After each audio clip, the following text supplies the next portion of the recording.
Hey guys. Tonight we journey into a tale of gleaming secrets and reckless skies. Imagine this. You're standing in the marble hall of a great Persian palace. Cool stone beneath your feet, as hundreds of oil lamps flicker overhead, their light glinting off gold mosaics. You hear the murmurs of nobles around you, the distant clang of guards changing posts, and somewhere nearby, the faint smell of roasted pistachio lamb wafts through an archway. In front of the royal dais stands a man from distant lands, turbaned, robed in silks woven with indigo and silver threads.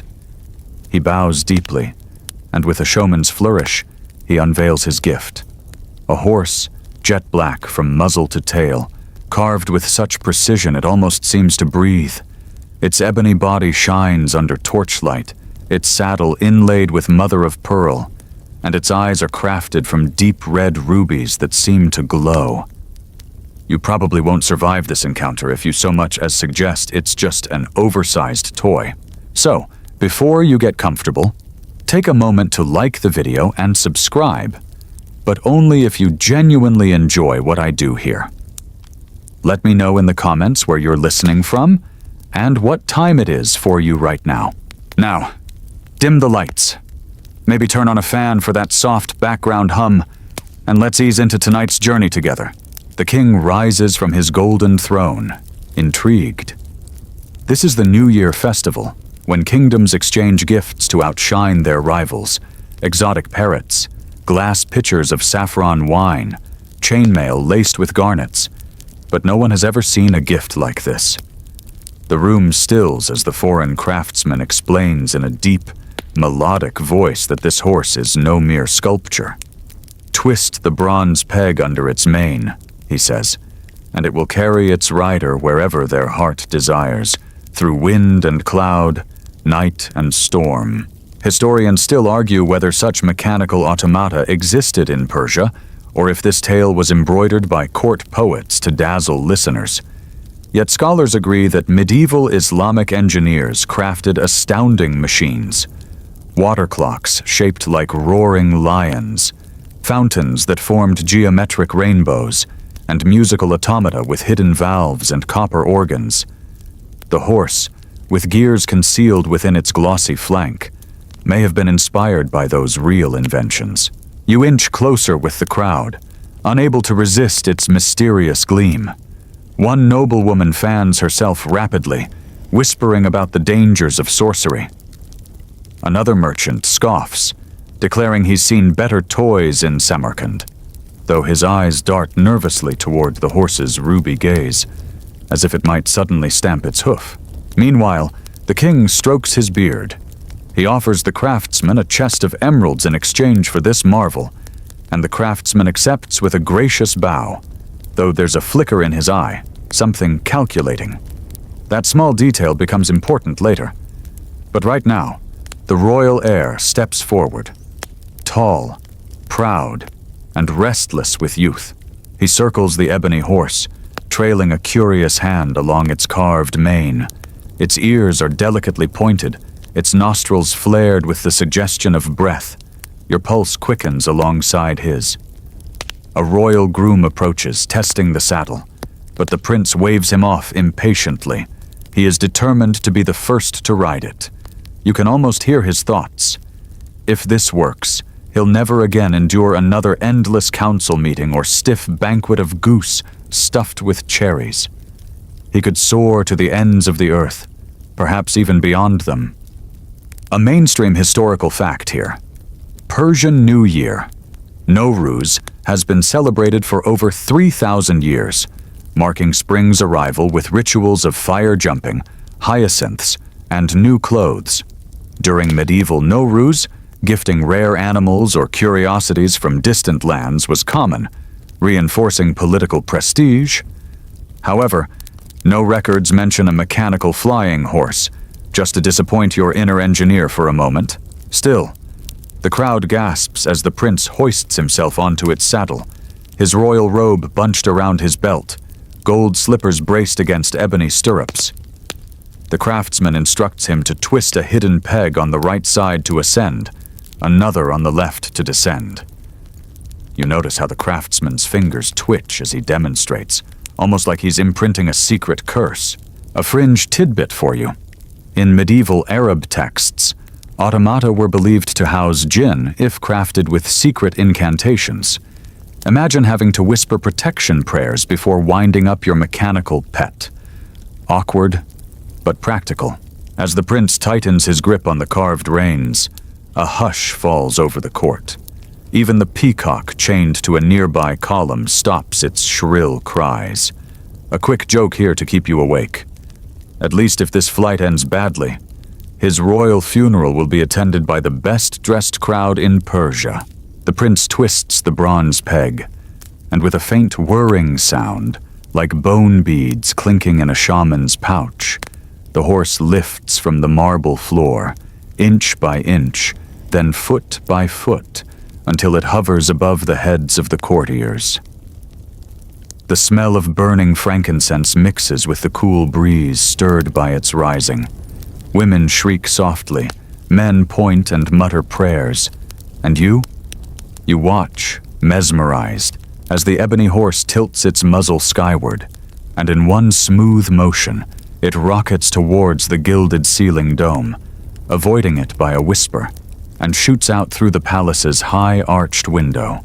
The king cries out in alarm, robes billowing as he rushes to the balcony, but the prince is already a speck against the crimson sunset, streaking above the city's tiled rooftops and date palm groves, beyond the citadel walls and into the darkening sky. And as your gaze follows him past the horizon, you wonder, was it worth it? To trade Earth's certainty for the thin promise of air? The wind tears at your robe as the horse surges higher, hooves paddling at empty air with silent grace. The bronze peg beneath your fingers is cold, almost biting against your skin. Below you, the kingdom sprawls like a painted carpet, gardens in geometric lattices, turquoise domes that gleam under the sinking sun, and dusty streets bustling with tiny merchant carts and flickering lanterns. You feel a ripple of triumph mixed with pure terror. After all, no one warned you about the possibility of plummeting like a dislodged roof tile. The air grows colder as you ascend beyond the highest towers. Your hair whips against your forehead, and your ears pop with each sudden shift in altitude. For a brief, dizzying moment, you glance back and see the palace receding rapidly, its golden dome becoming a mere dot. You wonder if the king is still on the balcony, robes fluttering, eyes straining to catch sight of his heir disappearing into the darkening sky. Historians still argue whether medieval engineers truly experimented with flying machines in Persia, or whether such tales were dreamy extrapolations of Greek and Indian automata myths absorbed into Islamic lore. But one mainstream fact is that in 9th century Andalusia, Abbas ibn Firnas constructed gliders using silk and eagle feathers, leaping from cliffs to mimic birds, sometimes gliding, sometimes dropping like disgruntled turkeys. You clutch the ebony horse's carved neck, heart hammering as the city shrinks. Below you, farmlands become a speckled pattern of brown and green. Rivers twist like molten silver threads, reflecting the sinking sun. A fringe tidbit for your insomnia collection. Medieval travelers believed that if you ascended high enough, you'd find floating islands held up by giant sapphire pillars, a convenient place to rest if your horse runs out of magic fuel. The horse's hooves flicker with subtle movements, like it's trotting along invisible steps into the heavens. Stars begin to prick the velvet sky, and your pulse slows just enough for fear to seep in. You try to twist the left peg to descend, but it resists with a stubborn metallic creak. It's almost as if the horse is ignoring you. Your gut knots, breath catching in your throat. For the first time since you mounted, you realize you have absolutely no control. You grit your teeth, trying again, The bronze peg jerks but doesn't turn. The horse continues upward, higher and higher, the wind screaming past your ears now, so sharp it feels like needles. Your eyes water from the cold. Far below, the kingdom has vanished into the darkness. Only a faint necklace of torchlight marks the palace walls, now too distant to feel real. You're floating above everything you have ever known. A quick joke here. On the bright side, you won't have to sit through another 3-hour poetry recital by your father's favorite vizier. Your teeth chatter as the air thins, chilling your bones despite your heavy robe. Clouds gather beneath you, dark and roiling, illuminated by flashes of distant lightning. The horse pushes onward, neck stretched towards the crescent moon hanging enormous above you. You whisper prayers you barely remember, promising to build 100 mosques if you survive. The horse gives no answer. Its ruby eyes glow steadily, scanning the darkness ahead with inhuman calm. Historians still argue whether this part of the tale symbolizes humanity's reckless curiosity or literal technological experimentation. Some scholars suggest the ebony horse represents power over nature. Others say it was simply an ancient metaphor for royal arrogance and adolescent impatience. Either way, your numb fingers grip the reins tighter as the air grows impossibly thin, and then, abruptly, the horse levels out. Your ears ache with pressure, your chest burns with each ragged breath, but you're no longer rising. Instead, the horse tilts forward slightly, as if considering its next move, and begins to glide downwards in long, swooping arcs. Below you stretches a darkness so vast it makes your bones ache. The moonlight reveals scattered mountain ridges, veined with winding riverbeds, and broad plains dotted with lone fires from shepherd camps. Far ahead, you see the faint glow of a city hugging a coastline, its towers catching moonlight in flickering flashes of gold. You shiver violently. The wind slices through your robe, your fingers nearly frozen to the reins. You twist the descending peg again, and this time it yields slightly. The horse responds with a low whine deep in its ebony chest, as if complaining, but it banks lower. You exhale shakily, breath forming ghostly wisps that vanish behind you. A final fringe tidbit before sleep tempts you away. Early Persian philosophers believed that the moon was a polished silver disk, reflecting light from the hidden fires of the heavens. A poetic explanation that feels oddly comforting when you're dangling between earth and sky.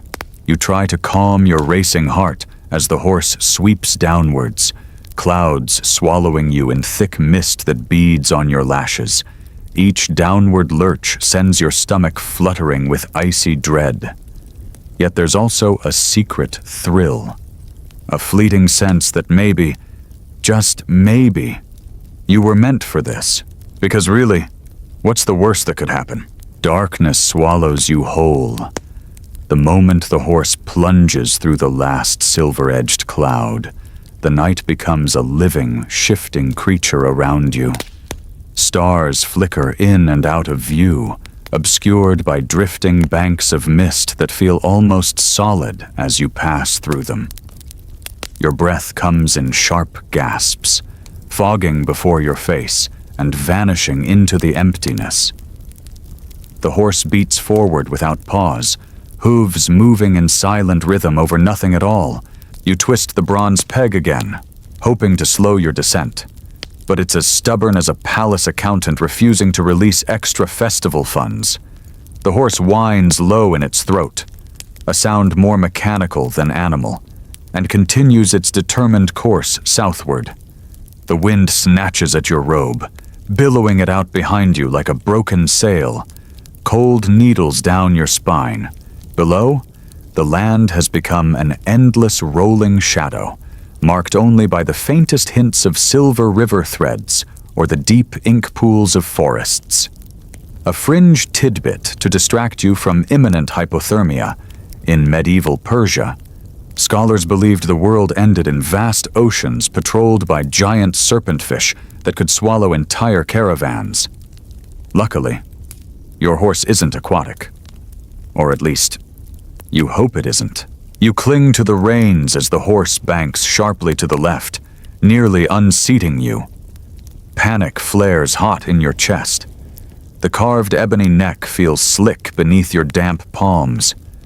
Your thighs ache from clenching the saddle, your knees digging against carved ridges designed more for beauty than comfort. Far behind, Persia has vanished entirely. Ahead, you see only an endless sweep of cloud-mottled darkness stretching towards an uncertain dawn. Historians still argue whether this flight segment was a symbolic embellishment inserted by court storytellers to illustrate the prince's rashness, like Icarus flying too close to the sun, or a literal interpretation of the incredible automata-inspired inventions circulating in medieval Islamic science. Either way, it's not particularly comforting when your life depends on a horse with no off switch. Hours pass in a daze of chattering teeth and numb fingers. You catch yourself dozing against the horse's mane, only to jerk awake with each stomach-lurching dip. Your mind drifts back to the palace, the scent of cardamom tea steaming in copper cups, the muted echo of sandals against marble, the droning voice of court poets chanting epics of conquest. Strange how even those tedious rituals feel sweet now, when you're certain you'll never see them again. A quick joke here, to keep your pulse from flatlining. At least you don't have to write tomorrow's tax edict for the Weavers Guild. Silver linings, right? As dawn begins to stain the horizon in thin streaks of apricot and rose, you glimpse something at last. There, rising from a sea of date palms, glimmer towers capped in gold and domes the color of desert sun. Minarets catch the first rays of light, glowing like molten brass. The horse begins to descend in smooth spirals, finally responding to your frantic twists of the left peg. Your heart lifts with relief so fierce it makes your chest ache. The chill night wind warms as you drop lower, air thick with the scent of spices, dust, and the faint, sweet rot of fallen dates fermenting on sun-baked ground. Below, a city begins to reveal itself fully. Walls of pale sandstone, intricate wooden balconies painted in turquoise, alleys bustling with vendors arranging carpets and earthenware jars in dawn's first glow. A mainstream historical fact here: Yemen's capital, Sana'a, is one of the oldest continuously inhabited cities in the world, with distinctive tower houses decorated in geometric white gypsum designs, earning it the nickname the Manhattan of the Desert.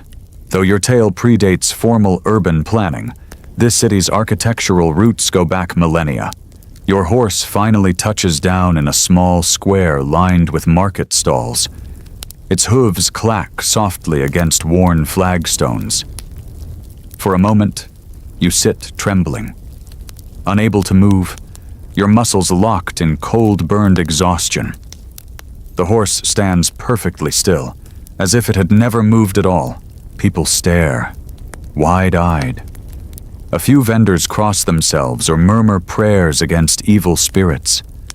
Children gape at the glittering rubies in the horse's eyes, while an old woman leans on her cane, squinting suspiciously.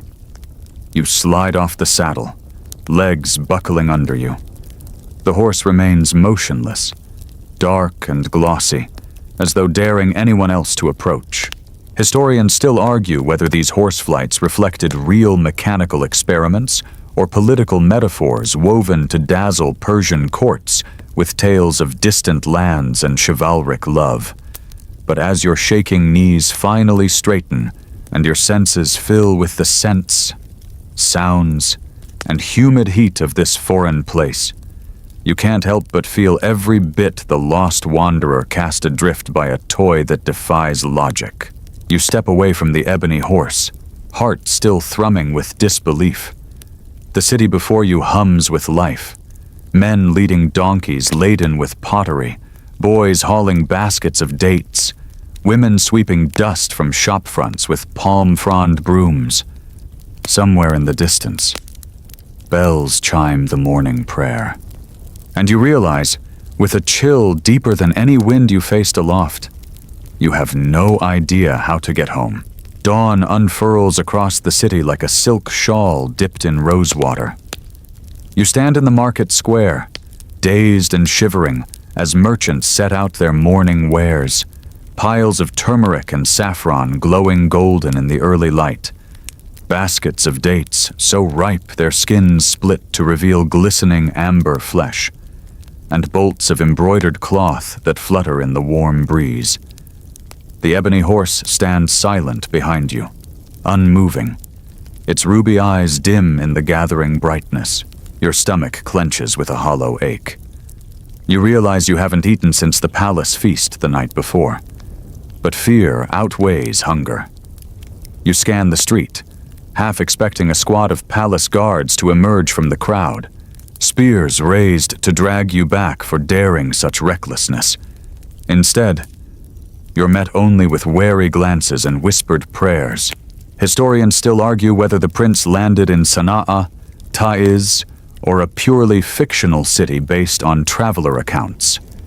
But one mainstream fact is that Yemen, during medieval times, was a flourishing center of frankincense, myrrh, and spice trade. Its ports bustling with ships from India, Africa, and even China. Its wealth drew poets and scholars to its courts just as much as merchants. A fringe tidbit to amuse your sleep-deprived brain. Medieval Yemenis believed the blood of a freshly slain hyena mixed with ground pearls could grant invisibility. Unfortunately, you left your hyena-slaying kit back in Persia, so blending in will require mundane methods like humility and silence. You drift through narrow streets, passing carved wooden screens that conceal upper chambers from public view. The scent of roasting lamb thickens the air, mingled with sharp mint and earthy cumin. Your eyes sting with exhaustion as you navigate the labyrinth of alleys, each turn revealing painted doorways, faded murals of Quranic calligraphy, and walls humming with cicadas. Then, turning a corner, you see her, or rather, you glimpse her, a veiled woman standing behind a lattice screen on a balcony above the street. Her veil is sheer enough for moonlight or dawnlight to catch the curve of her cheek and the dark glimmer of her eyes. She stands perfectly still, as though carved from alabaster, yet you feel her gaze pierce your soul in a single glance. Your breath catches. For a heartbeat, everything stills. The bleating goats, the market cries, the grinding of millstones. The world holds its breath with you. A quick joke here to keep your panic from devouring you. At least if you die of embarrassment, they'll bury you with a spectacular view. She tilts her head slightly, as if assessing the stranger in dusty royal robes and wind-swept hair standing beside a silent ebony horse. Then, without a word, she steps back, and a servant rushes to close the wooden shutters with a sharp clack. The market noise floods back around you, bursting the fragile cocoon of that moment. Historians still argue whether this princess was based on a real Yemeni royal daughter, or if she embodied the Persian literary ideal of the hidden, unattainable beloved. A trope woven through countless courtly romances from Andalusia to Delhi. You stand frozen, heart hammering. Somewhere behind that screen lies a palace courtyard shaded by citrus trees, filled with fountains singing to themselves beneath dawn's golden light. You can almost smell the crushed basil drifting from its gardens, hear the gentle splash of water against marble basins. Your eyes linger on the shuttered balcony as you force yourself to move again. A donkey brays beside you, snapping your senses back to the crowded street. The horse remains behind in the square, ignored now as vendors haggle over the day's first copper coins. You realize you need a plan. You cannot ride back to Persia without knowing how to control the horse. You cannot remain here without risking capture or suspicion. And you will not leave without seeing her again. A fringe tidbit before you drift off. In medieval Yemen, men applied scented oils infused with frankincense and musk to their beards before prayer, believing the angels preferred fragrant worshippers. You wonder if angels can detect your sour breath and dust-caked hair right now. As the sun rises, flooding the streets with pale gold light, you step deeper into the city's maze, each turn bringing you closer to a fate you did not choose, one shaped by a silent horse, a girl behind a lattice, and a heart that no longer feels like your own. You spend the day drifting through the market like a wraith, haunted by the glimpse of her dark, unblinking eyes behind that carved lattice. Everywhere you go, the memory of her gaze follows. Past stalls draped in indigo-dyed linens, through shaded alleys humming with bees around jars of honeycomb, and down stone steps slick with morning water thrown to settle the dust. You barely notice the merchants calling out their wares, piles of sesame flatbread steaming on woven mats, dates stuffed with crushed pistachio, clay amphorae filled with rose water and spiced vinegar. Your stomach growls so loudly that a passing boy laughs, offering you a handful of roasted chickpeas. You mumble your thanks and pop them into your mouth, chewing their smoky crunch with absent-minded gratitude. The boy scampers away, his sandals slapping against the flagstones as he disappears into the press of donkeys and market carts. Historians still argue whether this princess was based on real royal daughters of Yemen's Rasulid dynasty, or whether she embodied a Persian romance ideal woven into foreign geography to impress court audiences. But one mainstream fact is that in medieval Yemen, women of noble birth were often highly educated in poetry, calligraphy, and theology, their skills showcased at palace gatherings behind screens, both hidden and central to courtly life. You make your way back to the square where the Ebony Horse still stands, unmoved and ignored by all. Its ruby eyes glint dully under the harsh noon sun, its carved mane shimmering like oiled black marble. You reach out to touch its flank, feeling the warmth of the wood that has absorbed morning heat. For a fleeting moment, you feel ridiculous, a prince stranded by his own arrogance, trapped in a city where no one knows your name, longing for a girl whose voice you've never even heard. A quick joke here to keep despair from gnawing through your bones. At least you're not in the palace right now, forced to listen to Uncle Rashid's after-lunch nap snores echoing through 6 marble halls. The horse remains silent. Its carved ears are perked forward, frozen in an eternal pose of mild curiosity. You trace your fingers down its neck, searching for the peg you twisted before. It's still there, stubbornly wedged in place. You try again to turn it, desperate to regain control, but it won't budge. The horse ignores your efforts with regal indifference, like a cat refusing to come when called. Historians still argue whether these automata tales were literal mechanical ambitions or moral parables warning rulers against reckless curiosity. Some scholars point to the Banu Musa brothers, 9th century Persian inventors who wrote the Book of Ingenious Devices, describing fountains, self-trimming lamps, and mechanical birds. Perhaps some dreamy storyteller took those ideas and gave them wings, along with a moral warning no prince could ignore.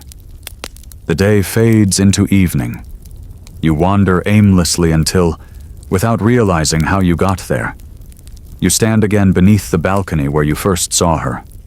Lamps glow behind the wooden screen, casting honeyed light across the narrow street. Musicians sit cross-legged on patterned rugs, tuning lutes and qanûns. Servants carry bronze trays laden with dishes fragrant with cardamom, cinnamon, and roasted almonds. You inhale deeply, feeling your hunger twist with longing. Then, a shadow moves behind the screen. Your breath catches in your throat. She is there again, closer this time, her veil trailing like moonlight across carved cedar wood.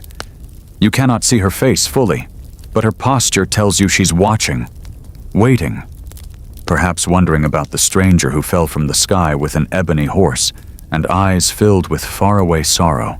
A fringe tidbit to drift into your dreams with. Medieval Yemeni palaces often had secret staircases carved within their thick mud brick walls, leading from the private quarters to hidden garden alcoves where only trusted confidants could meet under orange blossoms and jasmine stars. Your heart pounds so loudly you fear she might hear it. The musicians begin to play, the melody curling out into the warm evening air like incense smoke. You press your hand against the balcony wall, feeling the ancient stone cool beneath your feverish skin. And in that moment, surrounded by flickering lamplight and the gentle strains of music, you vow that before dawn comes again, you will find a way to speak to her, even if it means breaking into the palace itself, because something in her still gaze told you what no words ever could.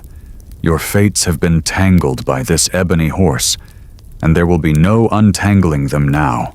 Night folds over the city like dark velvet dusted with starlight. You crouch behind a twisted pomegranate tree, heart hammering so loudly it almost drowns out the chirping of crickets and the low murmured prayers drifting from distant rooftops. Before you rises the palace wall, tall and pale under the waxing moon. Its carved gates are locked tight, guards patrolling in pairs with spears glinting faintly. Incense smoke curls from high windows, carrying whispers of sandalwood and musk that blend with the tangy perfume of orange blossoms blooming in the hidden gardens within. You swallow hard. Each rustle of your robe sounds like thunder in the stillness. But your resolve is iron. You will not leave this city without seeing her again. You scan the wall's perimeter until you find what you hoped for. A low, hidden postern gate, half covered by trailing jasmine vines.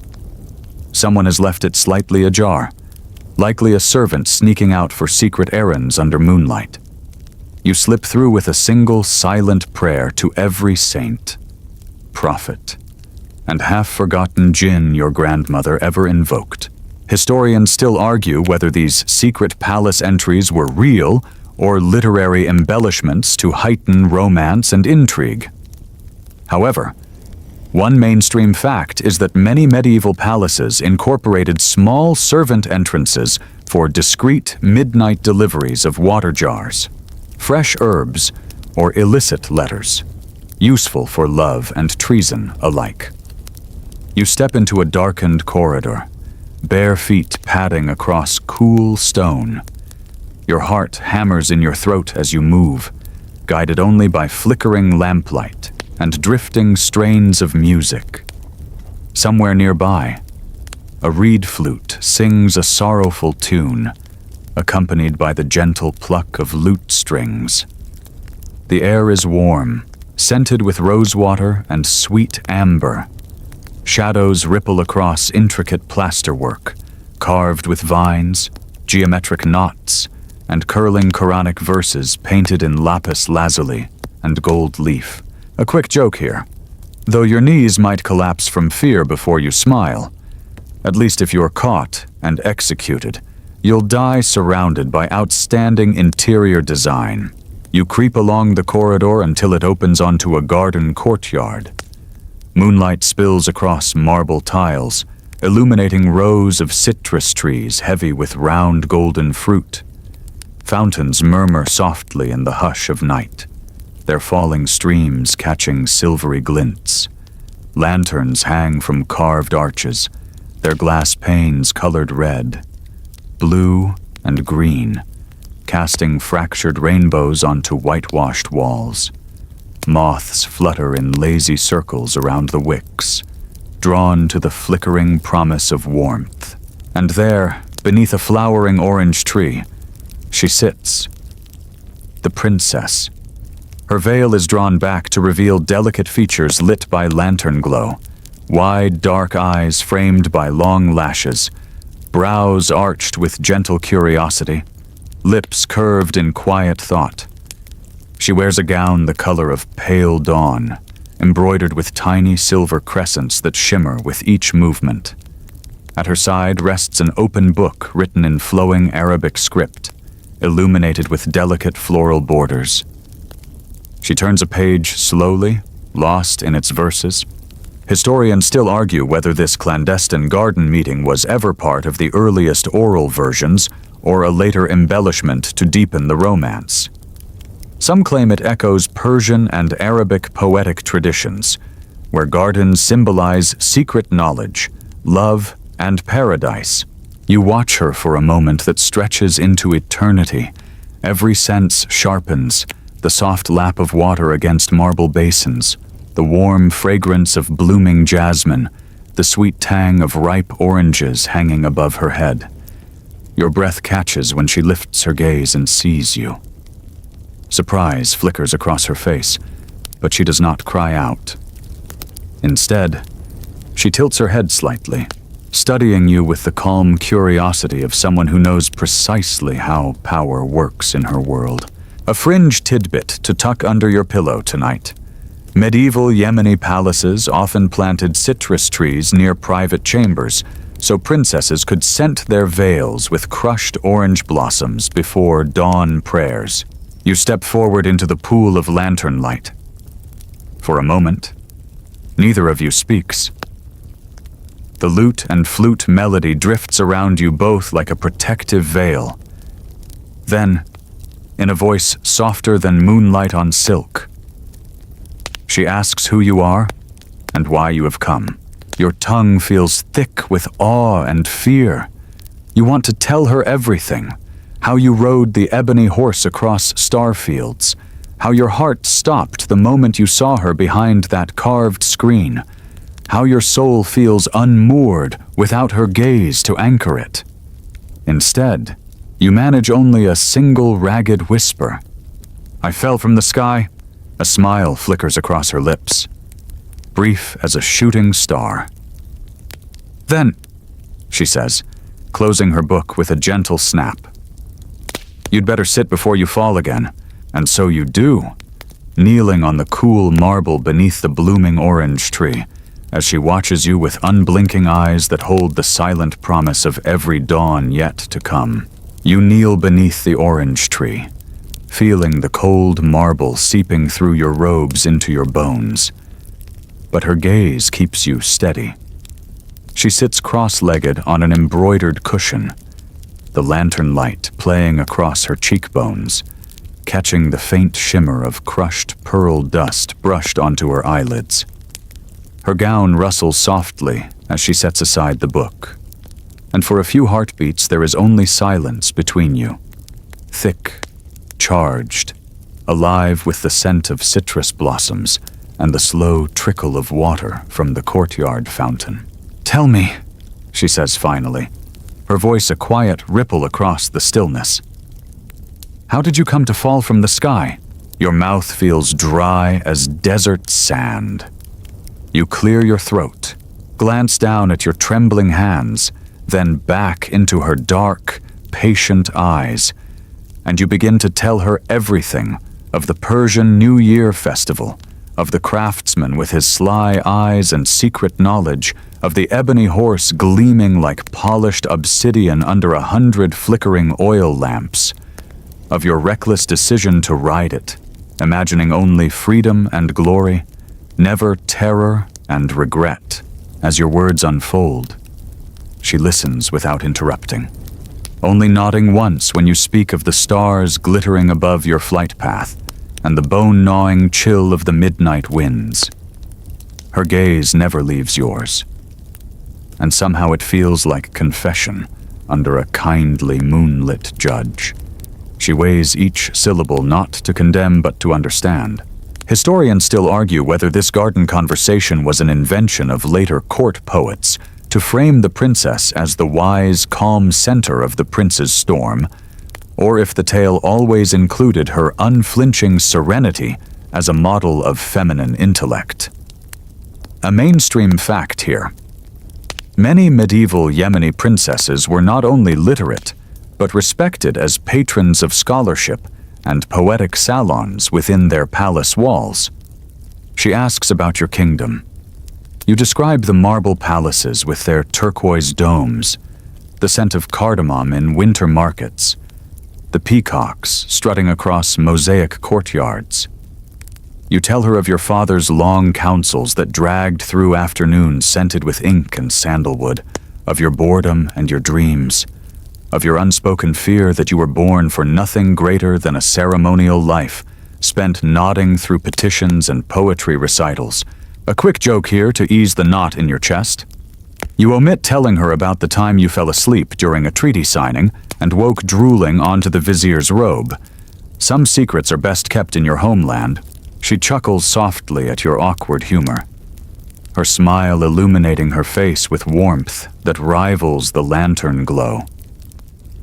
She tells you her name, a melody of syllables that unfurls like a poem you wish to memorize forever. She speaks of her days spent reading under these very trees, learning geometry from traveling scholars, reading Sufi poetry by candlelight, and listening to faraway news from traders returning from Africa, Persia, and the Silk Road. A fringe tidbit for tonight's pillow thoughts.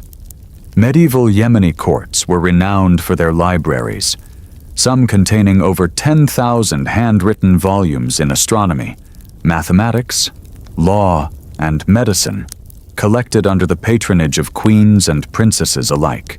You sit for what feels like hours, trading quiet words beneath the orange blossoms while the night hums with cicadas and the gentle gurgle of fountains. Occasionally, servants pass by in the distance, shadows flitting across archways, but none come near, whether out of respect or fear. You do not know. The world has shrunk to this small, glowing pool of lantern light and her unwavering gaze. "Why did you come here?" she asks at last, her tone softer than before. "Not how, but why?" Your answer is honest, born from the emptiness that gnawed at your chest long before the Ebony Horse ever carried you skyward. "Because I wanted more," you say, voice trembling. "More than feasts and poetry, more than being an heir trapped in his own gilded cage. I wanted to see what lay beyond the palace walls. I wanted to be alive." Her eyes soften with understanding tinged with sadness. "And have you found it?" she whispers. For a moment you cannot speak. You look at her, the gentle tilt of her head, the faint glow of pearl dust on her brow, the way her veil drapes around her shoulders like dawn mist. And you know the answer. "Yes," you breathe. "In you, I have found it." Historians still argue whether this confession was a later romantic flourish, or if it reveals the original moral of the tale, that wisdom and love, not mechanical marvels or reckless adventure, are what transform a life from mere duty into true living. The flute and lute song drifts over you both, wrapping your whispered truths in its quiet embrace. And for the first time since you mounted the Ebony Horse, you feel the world beneath your feet once more, solid, real, and unbearably beautiful. Dawn creeps closer, smudging the ink-black sky with pale ribbons of lilac and rose. You sit in the fading lantern glow, limbs stiff from kneeling on marble, heart soft from her unguarded questions. The princess rises, brushing pearl-dusted fingers over her embroidered gown. And you follow suit, your knees creaking like old cedar doors. She lifts her veil, draping it lightly across her lips, though her eyes remain uncovered, bright with something that feels like resolve. "We don't have long," she whispers, glancing at the paling sky beyond the arches. "When my father wakes, this garden will no longer be mine alone." Your breath catches. You want to reach for her, to hold on to this quiet moment before reality floods back. But she steps away with regal calm, beckoning you to follow her along a mosaic path inlaid with tiny glazed tiles. Turquoise, saffron, deep green. As you walk, your robes rustle against the marble, the world smelling of crushed orange blossoms underfoot. Historians still argue whether this flight of the princess was included to show female agency or merely to heighten drama. But one mainstream fact is that women of medieval Yemen's royal households often wielded significant behind-the-scenes influence, arranging alliances and scholarly patronage, their decisions rippling outward from within these private walls. She leads you into a small, colonnaded chamber at the garden's edge. Moonlight slants across carved wooden screens depicting curling vines and fat-bellied birds. There, resting against the far wall, is the Ebony Horse. Its eyes glow faintly in the dimness. Ruby gleams that pulse like a silent heartbeat. Its mane gleams slick black under the fading stars. "I had it brought here," she says, her voice low. "After you landed yesterday, I sent word to my servants to bring it into the palace before dawn revealed too much to the street. I feared it would be stolen or desecrated as a demon's work." Your chest tightens with gratitude and wonder. You reach out to brush the horse's flank, feeling the cool, polished wood beneath your fingertips. Its wings, folded so seamlessly they are nearly invisible, remain tucked along its sides, each carved feather etched with near-microscopic precision. A fringe tidbit for your night thoughts. Medieval automata makers believed inscribing verses from the Quran or ancient Greek geometry texts onto brass cogs could imbue machines with reason, though historians still argue whether these inscriptions were practical instructions or metaphysical charms. She steps closer, her perfume drifting to you, an earthy blend of frankincense, oud, and sweet orange. "Take me with you," she says simply.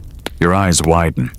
"What? Take me away from here," she repeats, gaze unblinking. "Beyond these walls, beyond my father's endless counsels, beyond the dull predictability of every dawn I've ever known." A quick joke here to steady your spinning thoughts. You always dreamed of rescuing a princess, but you thought there'd at least be a questing dragon or two to pad your heroic resume. You swallow hard, heart pounding so loudly you're certain it will wake the guards. "But where would we go?" "Anywhere," she says, her voice trembling for the first time. "Anywhere but here." Historians still argue whether this moment represents love or a desire for agency. A woman reclaiming her freedom with the same fearless hunger that sent you soaring into the sky. But as you stand there, the first fingers of sunrise reaching over the courtyard walls, it feels like both. A servant rushes in suddenly, breathless, his linen robes flaring as he bows low. "Princess, the call to prayer is moments away. Your father will rise soon." She turns to you, eyes wide with urgency. "We must go now." Together you hurry towards the horse. Your hands fumble along its carved neck until you find the bronze peg. You twist it slightly to test, and this time it turns with surprising ease, as if the horse itself has been waiting for this moment. You mount first, shifting back in the saddle to make space. She gathers her veil tightly around her face, then places her delicate slipper onto the stirrup and swings herself up behind you with fluid grace born from dance lessons and countless quiet garden walks. Her arms wrap around your waist, trembling despite her steady breath against your ear. A fringe tidbit to whisper into dawn. Medieval Yemeni women often carried small perfume flasks tied to their belts, filled with orange blossom water to freshen hands and veil before prayer. Her belt presses into your back now, carrying the faintest slosh of liquid as she adjusts her grip. You brace yourself, Grip the reins tightly and twist the bronze peg all the way forward. The ebony horse shivers beneath you both, then rises silently from the mosaic floor. Below, the servant falls to his knees, robes billowing in the updraft of your ascent. The carved screens shrink away, lanterns flickering like dying fireflies. The courtyard, the palace, the city itself begin to fall away beneath you, and as the first Adhan call ripples across the rooftops, you and the princess vanish into the paling sky, riding a silent ebony horse towards a horizon neither of you has ever seen. The rising sun spills molten gold across the horizon, bathing your flight in its trembling brilliance. You clutch the reins as the ebony horse surges upwards, its carved wings unfolding in slow, deliberate sweeps, each feather etched with glowing filigree as dawnlight catches their lacquered curves. Behind you, the princess presses close, her arms wrapped around your waist, her forehead resting lightly between your shoulder blades. Her breath comes in short, stunned gasps, each exhale a fleeting prayer swallowed by the rushing wind. Below, the city shrinks into a lattice of pale rooftops and winding alleys. The palace's turquoise domes gleam briefly, then vanish under drifting veils of early mist. The minarets recede like silent sentinels bidding you farewell. Farther still, the desert plains stretch wide and shimmering, interrupted only by glints of caravan lines already on the move under the new sun. Historians still argue whether these tales of flight represented secret mechanical knowledge or aspirations born from court poets longing to break free of earthly confines. But a mainstream fact is that during the Islamic Golden Age, scholars studied Greek texts on pneumatics and air pressure, experimenting with brass sphere fountains, steam-driven automatons, and water clocks, each a small step towards the dream of conquering the skies. Your robes whip around your legs as the wind claws at your body with invisible talons. The princess grips you tighter, her veil fluttering behind her like a pennant of surrender and hope intertwined. You feel her trembling soften with each upward sweep of the horse's wings, replaced by a quiet, fierce joy that radiates through her hold. You risk a glance back and catch her eyes brimming with unshed tears, wide with wonder, lit from within by reflected sunrise. A quick joke here to soften your own terror. At least if you fall from the sky now, it will be the most poetic breakup in history. She laughs. A short, breathless sound, whipped away by the wind but etched forever into your memory. You guide the horse forward, turning it southeast towards the shadowed outline of mountains beyond the desert. The air grows warmer as the sun lifts higher, flooding the world with molten light. Clouds drift beneath you like silent caravans of silver and pearl. The princess leans forward to speak in your ear, her words carried on a trembling laugh. Do you think it will always feel like this? Like flying is the only truth that matters? You smile despite the ache in your arms from holding the reins so tight. Perhaps. Or perhaps it will one day feel like breathing, something we barely notice because it has become part of us. Historians still argue whether these conversations were invented by later poets to infuse the tale with romance, or if they echo real courtly ideals of love as wisdom shared between equals. A fringe tidbit here. In medieval Persian and Yemeni poetry, flying often symbolized spiritual awakening, with the lover as the bird and beloved as the guiding sky, each incomplete without the other. The horse carries you both onwards, wings slicing through dawn with effortless grace. Far ahead, the mountains rise in jagged silhouettes, their peaks etched in amethyst and rose by sunrise. Beyond them lies a wide green valley veined with rivers that glint like molten silver. You can almost smell its promise. Wild thyme and juniper mingled with cool stone and hidden springs. the horse banks slightly, descending towards a sheltered meadow fringed with olive trees and pomegranate thickets. You land softly, hooves sinking into dew-wet grass. Birds explode from the bushes in a flurry of startled wings, their cries fading into the hush of dawn. For a moment, neither of you moves. The princess remains pressed against your back, silent, breathing in shallow bursts as if afraid to break the fragile spell of landing safely. Finally, you slide down, legs wobbling with exhaustion and wonder. You turn to help her dismount. She takes your offered hand, her fingers warm and trembling against yours, and steps lightly onto the grass.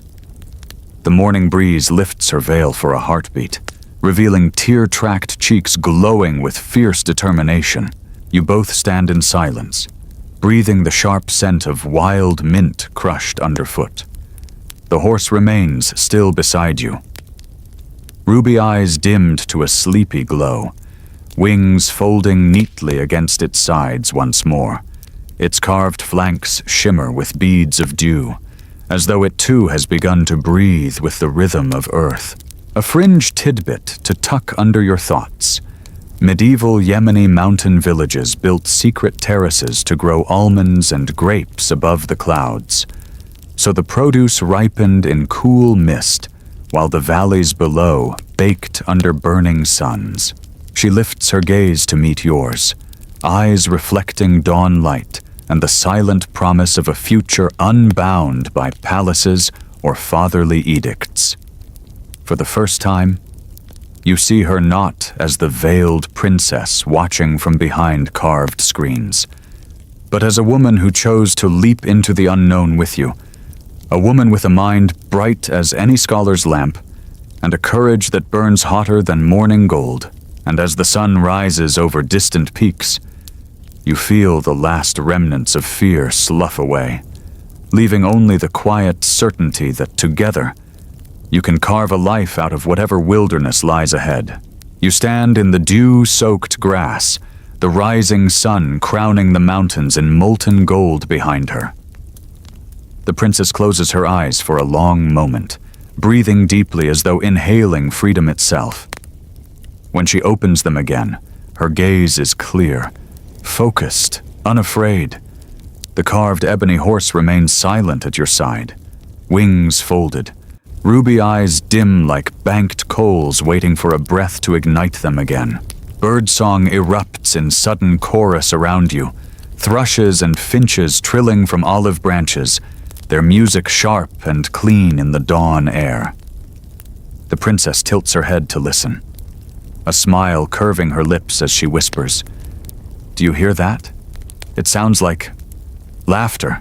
You nod, though your own heart feels heavy with questions. Where will you go? What coin will feed you both once your princely silks turn to rags under desert winds?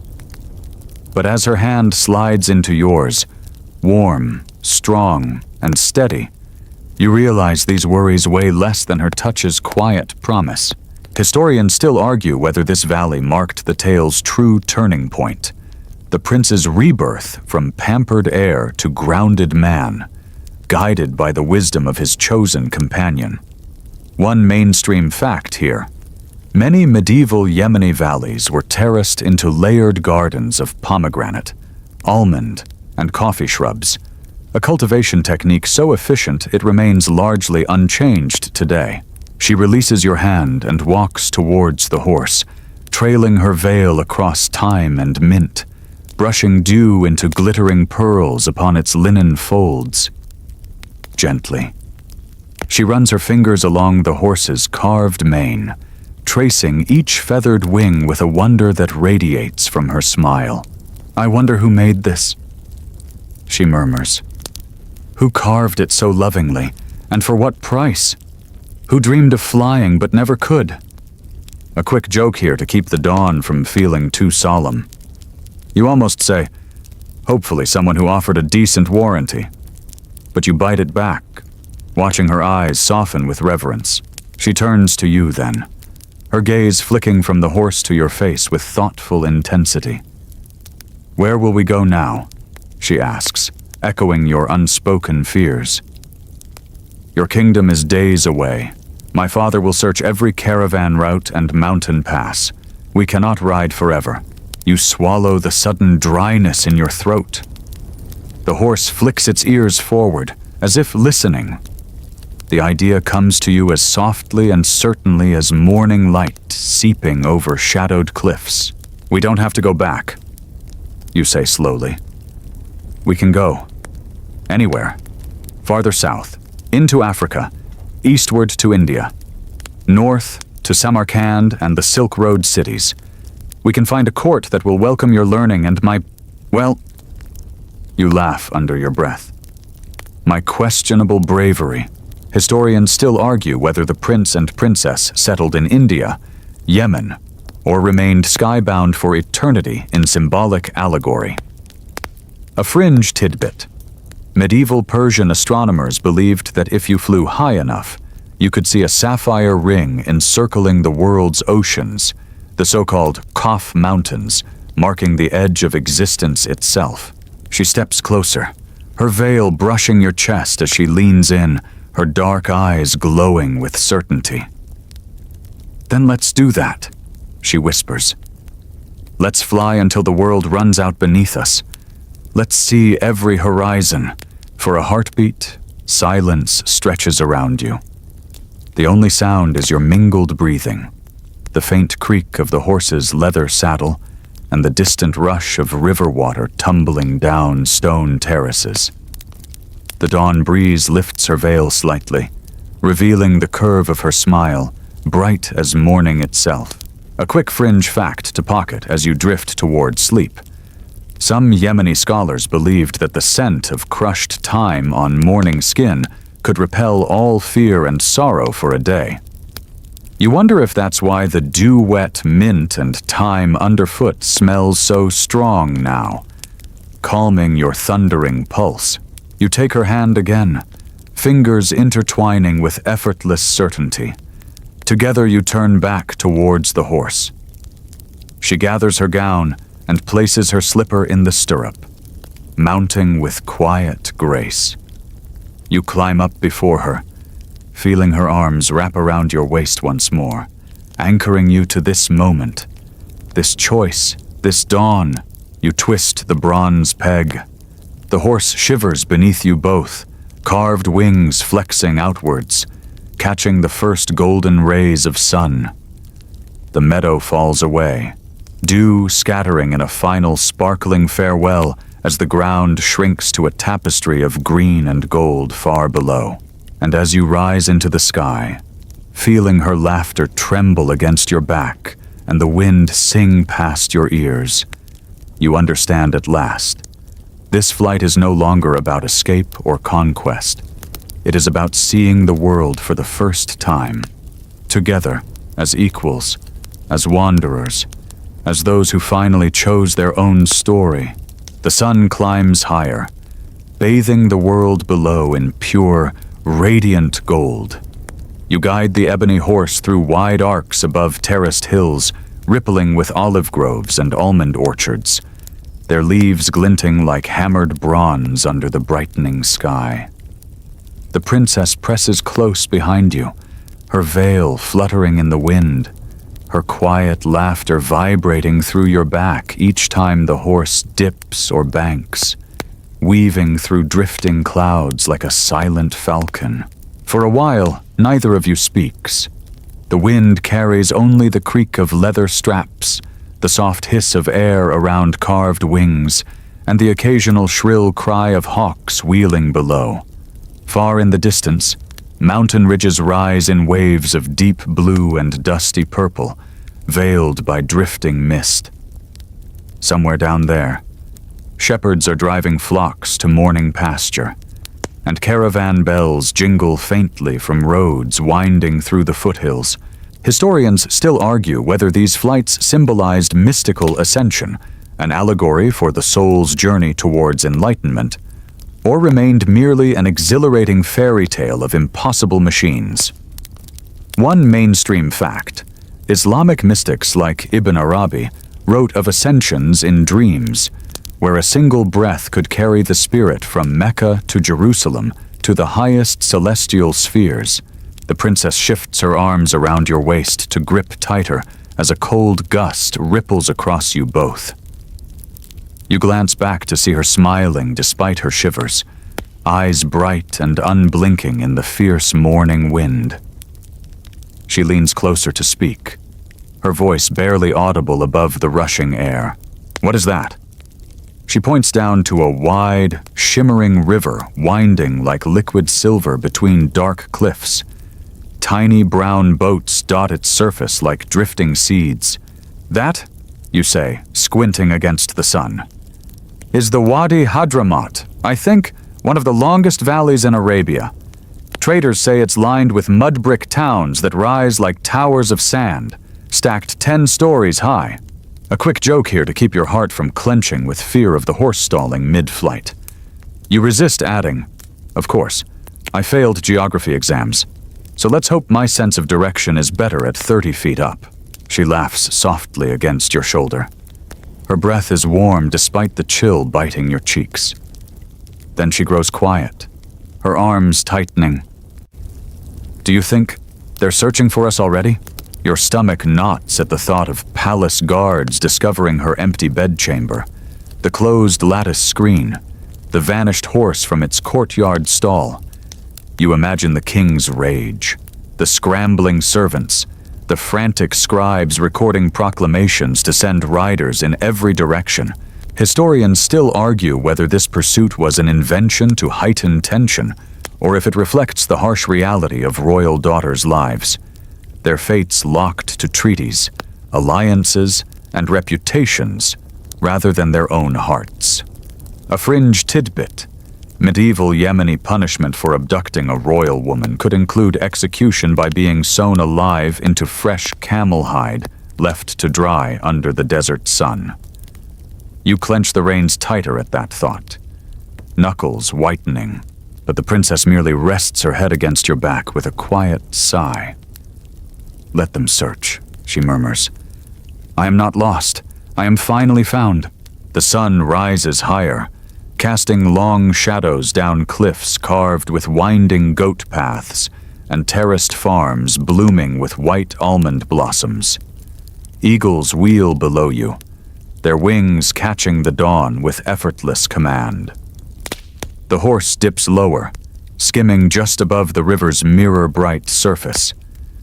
Your reflection shivers in the ripples, a dark figure astride a winged shape, with her veil streaming behind like a comet's tail. She leans forward again to whisper in your ear, her voice trembling not with fear but with wonder. "When we land, promise me something, anything."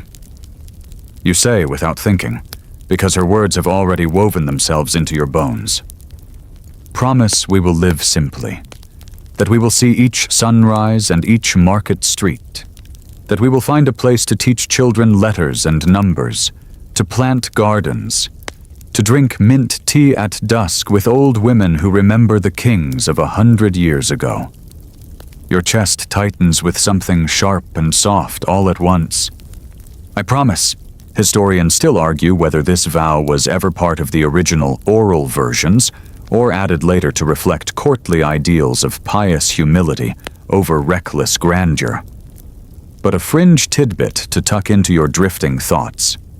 Medieval Yemeni villages often appointed a single household as the village library, storing manuscripts of poetry, herbal medicine, and geometry for all to borrow freely.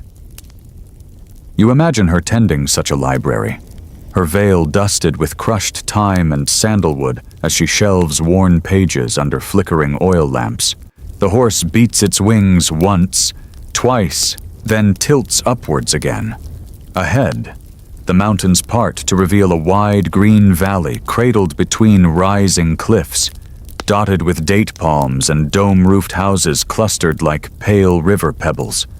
Smoke curls from rooftop ovens. The scent of baking flatbread drifts skyward on the warming breeze. You glance back at her, your eyes meeting in the dawn light, and in that moment, suspended between earth and sky, You know this journey is no longer an escape. It is a return to a life neither of you knew you were missing. The Ebony Horse coasts on a rising thermal, wings stretched wide as it glides towards the valley cradled between sunlit cliffs. Below, palm groves ripple in the morning breeze, and whitewashed domes gleam like polished pearls amid narrow, winding streets. You smell wood smoke mingling with the faint sweetness of baking dates.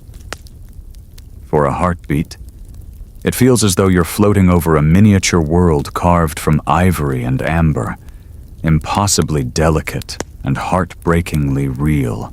The princess rests her chin lightly on your shoulder, her veil fluttering against your cheek in the cool wind. "It's beautiful," she breathes. Her words vibrate down your spine, grounding you more deeply than the carved saddle beneath your legs. "It is," you whisper back.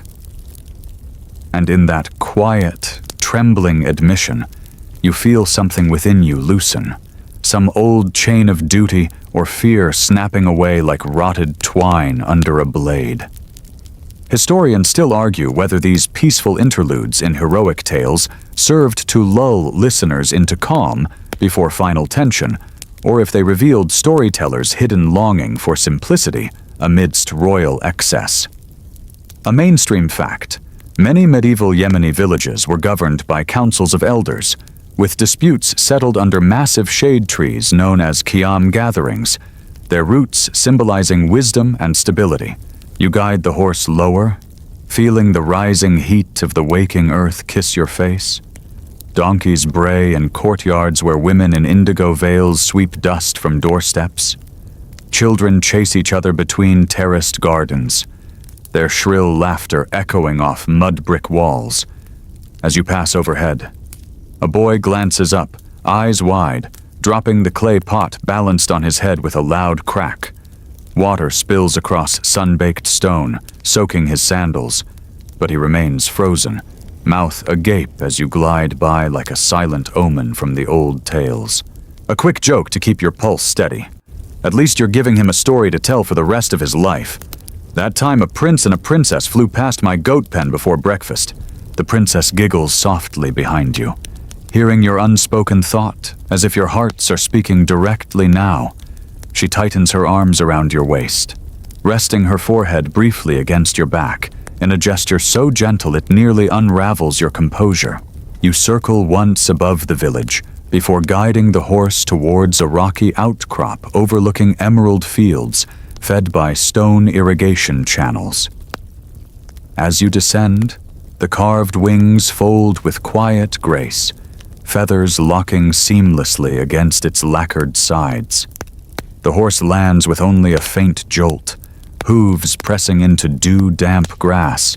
Historians still argue whether the Ebony Horse was described with mechanical precision to inspire engineers, or as pure allegory for the human soul carried by divine knowledge. A fringe tidbit for tonight's drifting thoughts. Medieval Yemeni poets believed horses could see jinn at dawn and dusk, their pricked ears and rolling eyes sensing worlds hidden from human sight. The princess slides down lightly, her slippers brushing through thyme and sage sprouting in cracks of sun-warmed stone. She lifts her veil away from her face, letting the morning breeze cool her flushed cheeks. For a moment, she stands silent, turning slowly to take in the wide valley spread beneath her feet, the date palms swaying like green dancers, the mountain peaks fading into dusty lavender on the horizon, the curling river flashing silver where sun catches its ripples. She turns to you, eyes shining, and says, "This is it.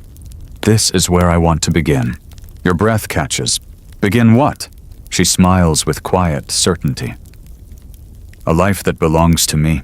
She walks forward, slippers brushing through blooming wild mint, until she finds a low, flat rock warmed by the rising sun. Sitting gracefully, she folds her hands in her lap and gazes out over the valley with calm, unbreakable resolve. You dismount and lead the ebony horse to graze on sparse grass nearby. Its ruby eyes blink slowly in the brightening day, wings folded like sleeping falcons against its flanks. You run your hand down its carved mane, whispering your thanks to the silent craftsman who built freedom into wood and brass centuries before your first breath. A fringe tidbit to carry into your dreams.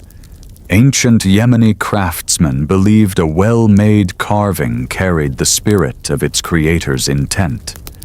Perhaps that is why this horse still hums beneath your touch, as though remembering the hope that shaped it.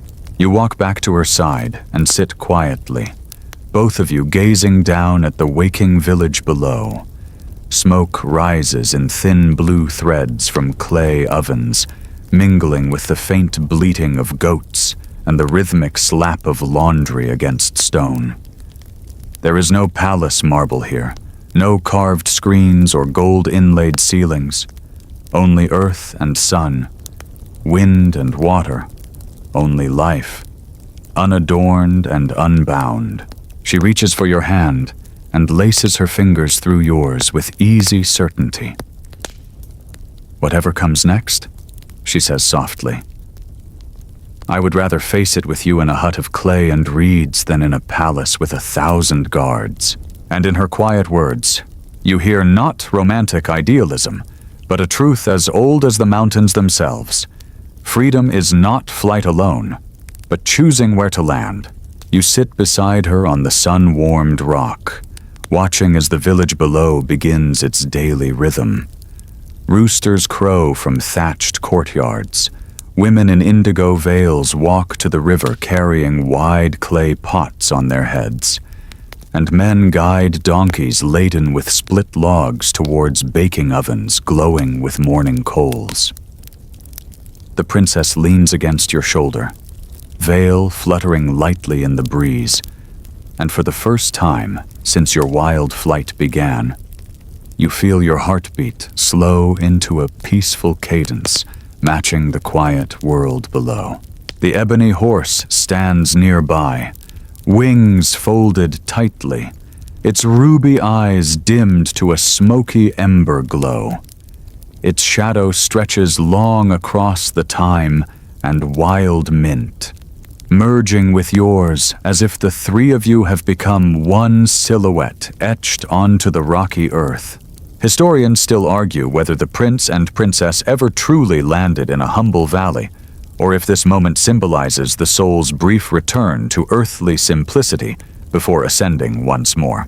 One mainstream fact: medieval Yemeni villages often included small outdoor schools attached to mosques or merchant homes, where children learned to read Quranic script on wooden tablets smoothed daily with river stones. The princess watches the villagers with a quiet, unfaltering gaze.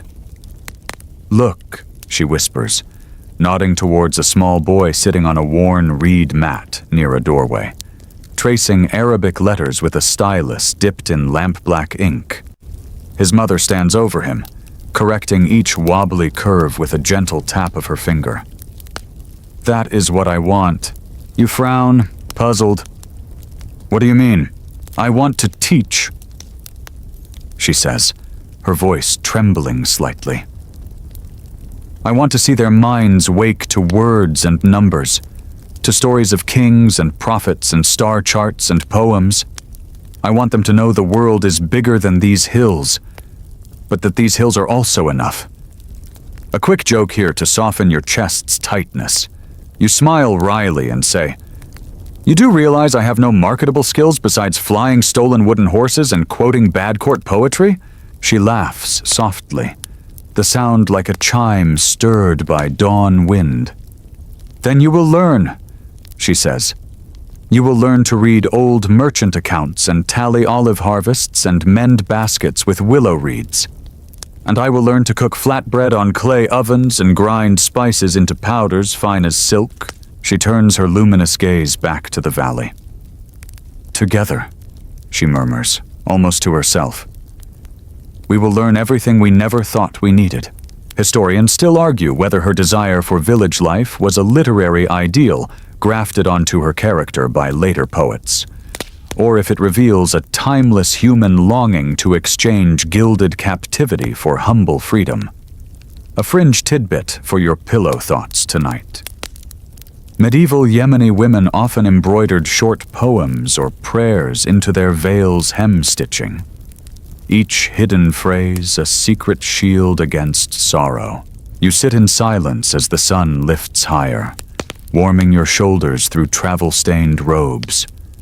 Far below, two young girls chase a runaway goat between terraced fields of barley, their laughter rising like bright bird calls through the crisp air. The ebony horse flicks its ears at the noise, but remains still, breathing slow and deep, as if resting after carrying centuries of dreams. Finally, she rises, brushing stray mint leaves from her gown's embroidered hem. She turns to face you, the rising sun behind her outlining her veil in pale gold. "Come," she says softly. "We must find a way to introduce ourselves before someone mistakes us for wandering bandits." You stand, knees creaking, and offer your hand to steady her. She accepts it without hesitation, her fingers cool and sure. Together you walk towards the waiting horse, its carved wings now catching threads of sunlit warmth. She lays a gentle hand on its polished neck and whispers, "Thank you." Though whether to the horse, its long-dead craftsman, or the fate that guided you here, you cannot tell. A fringe tidbit to carry forward. In ancient Yemen, craftsmen often left a signature symbol hidden inside their greatest works. A tiny star, a curved reed, a sand swallow's wing, so their names lived on even if their letters were forgotten. She turns back to you, veil lifting in the breeze to reveal a smile tinged with determined hope. "Are you ready?" she asks, her eyes gleaming like river stones under bright sky. You nod, feeling a quiet certainty root itself within your chest. "Yes," you say. "I'm ready to begin." And with that, you take her hand, leaving the ebony horse resting on the thyme-scented ridge, and begin the long walk down towards the waking village and whatever life you might build together in its sunlit streets. The descent into the valley is slow, each step crunching over pale gravel and loose thyme sprigs, releasing faint herbal scent into the warming air. The princess walks beside you, her veil tucked back to reveal flushed cheeks and a quiet smile.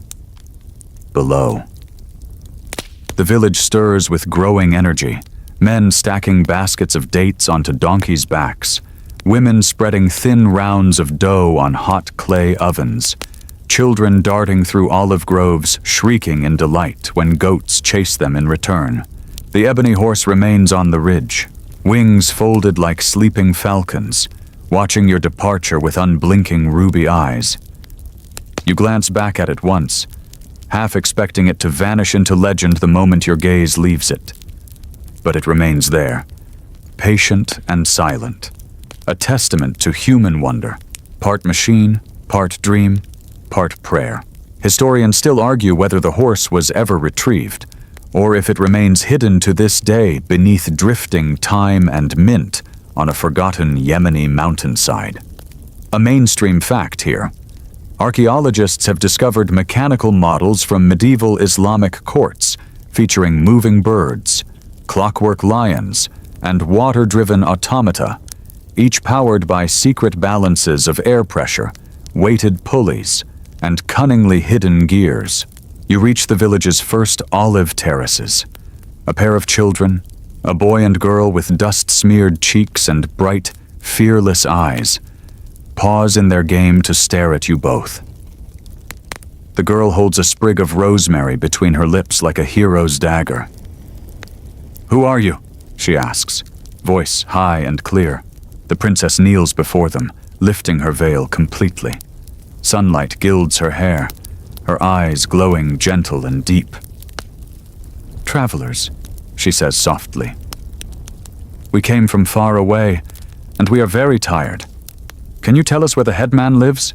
The boy narrows his eyes with comical suspicion. "Are you spies?" A quick joke here to ease the sudden tension prickling under your skin. You crouch down, smile, and say in a low conspiratorial whisper, "If we were spies, we'd have cooler outfits, and possibly swords." They giggle, and the girl points with her rosemary sprig down a narrow path lined with almond blossoms. "That way," she says proudly. "The biggest house. It has goats on the roof." Historians still argue whether these encounters were real village memories or narrative flourishes added by court storytellers to humanize royal heroes. A fringe tidbit to tuck under your drifting thoughts tonight. In some remote Yemeni towns, goats were indeed kept on flat mud brick roofs to graze on rooftop-grown barley, keeping terraces clean and providing fresh milk each dawn. You rise, thanking them with a playful bow that sends both children shrieking with laughter down the path ahead of you. The princess watches them run, her smile wistful. "They are fearless," she whispers. "Their world is small, but their hearts are wide as the sky." You walk together down the narrow alley. Bees hum around almond blossoms overhead, and the scent of baking dates mingles with wood smoke, wrapping you both in warmth. Ahead, the headman's house rises from the terraced slope, its whitewashed walls veined with hairline cracks from decades of sun, its roof indeed cluttered with 3 lazily chewing goats. A man in a brown linen robe waits outside, leaning on a carved olive wood staff. His beard is streaked with gray, his eyes keen under bushy brows. As you approach, he straightens with careful dignity. "Strangers," he says, voice deep and even. "Who are you, and what brings you down from the ridge at dawn?" You glance at the princess. She lifts her chin, her gaze steady but calm. "We are travelers seeking rest and work," she says clearly. "I can teach children letters and numbers. She glances at you with a teasing flicker of a smile. "Can carry baskets, mend roofs, and tell bad poetry." A quick joke here to keep the air light. You incline your head and add, "My poetry is so bad, it may keep scorpions away." The headman's mouth twitches. He nods slowly. "We can always use hands and minds here. Come, sit, eat with us and tell your story." Historians still argue whether the prince and princess lived out their days in hidden simplicity, or whether fate would soon drag them back into royal entanglements. But a fringe tidbit. Some medieval Yemeni tales end not with a wedding or heroic return, but with heroes choosing quiet lives as farmers, scribes, or shepherds. For wisdom was measured by peace achieved, not glories amassed. As you follow the headman through his gate, the princess's hand slips into yours. Her grip is warm and steady, her thumb tracing circles on your knuckles with gentle insistence. You squeeze back, feeling your chest expand with quiet certainty. For the first time in your life, you are stepping not into duty or expectation, but into a day wholly your own. And overhead, framed by drifting almond petals, the dawn sky remains wide and silent, waiting to hold whatever new stories you choose to carve into it. You sit cross-legged on a woven reed mat in the headman's courtyard, sharing warm flatbread and dates split open to reveal their honeyed hearts. The princess sits beside you, veil pushed back, hair damp from the cool water she used to wash her face and hands. Around you, goats shuffle lazily in their rooftop pens. Chickens peck at fallen crumbs, and the scent of baking bread mingles with roasted coffee beans turning slowly in a small iron pan set over glowing coals. The headman listens intently as you tell your story, carefully edited, leaving out the stolen horse and royal escapes, weaving instead a tale of wandering scholars seeking refuge and a village where knowledge is needed as urgently as grain or water. His lined face remains unreadable, but his eyes soften when the princess speaks of her wish to teach children letters, numbers, and the distant histories of kings and poets. Historians still argue whether this final village chapter was intended as a moral lesson in humility or a narrative escape hatch to avoid confronting royal consequences. One mainstream fact: in medieval Yemen, traveling teachers often found shelter under village patronage, exchanging education for food and protection, creating networks of knowledge even in the most remote valleys. The princess rises and walks to a small circle of children gathered near the almond trees, where a young woman is reciting Quranic verses. She kneels among them, listening first, then gently tracing letters in the dust with her finger, demonstrating shapes with such natural grace that even the shyest child leans forward to watch.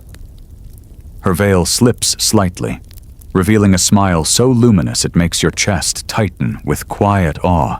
A fringe tidbit for your drifting mind. Ancient Yemeni children learned writing on wooden tablets, sanded smooth each day with river pebbles. Their lessons washed away each dawn to begin again in fresh humility. You stand to help the headman's son unload baskets of dates from a donkey, your arms aching with unaccustomed labor. As you work, a quick joke comes to mind. If your royal tutor could see you now, he'd faint into his embroidery hoop. You grin to yourself, feeling sweat drip down your temple, mingling with dust and almond blossom petals stuck to your damp hair. When you finish, you glance up the slope towards the ridge. The ebony horse remains there, wings folded like a slumbering hawk, ruby eyes dim under the blazing sun. A strange ache fills your chest, a farewell without words, a parting with the dream that carried you here. But you know now that true flight is not just in the sky. It is in waking each day beside someone whose gaze holds dawn itself. Historians still argue whether the horse was reclaimed by passing merchants, buried by wind-blown sand, or simply crumbled back into legend. But a fringe tidbit to ease you towards sleep. Medieval Yemeni storytellers believed that if you whispered a secret into thyme-scented dawn winds, it would ride to the ears of whoever needed it most, carried by invisible jinn with wings of fragrant silver. As evening falls, lanterns bloom one by one along the narrow streets, casting honeyed light across plaster walls painted with geometric ochre patterns.